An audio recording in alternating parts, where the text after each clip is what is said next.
Hi guys, welcome to How to Solutions YouTube channel. In today's video, I'm going to show you how you can fix Instagram not showing likes. Before getting into this video, must subscribe to our YouTube channel and click on the bell icon. So the first step you need to do is to open Play Store and search for Instagram. And if there is an update, you need to update your Instagram application by clicking on that button.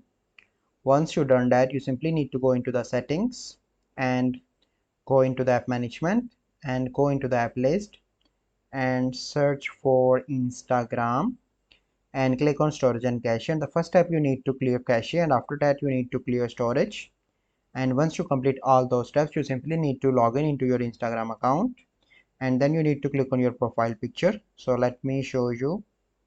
Now it is showing likes. So here you can see that this person liked my video. So and let me show you can see likes here. So this is a process by which you can fix Instagram not showing likes.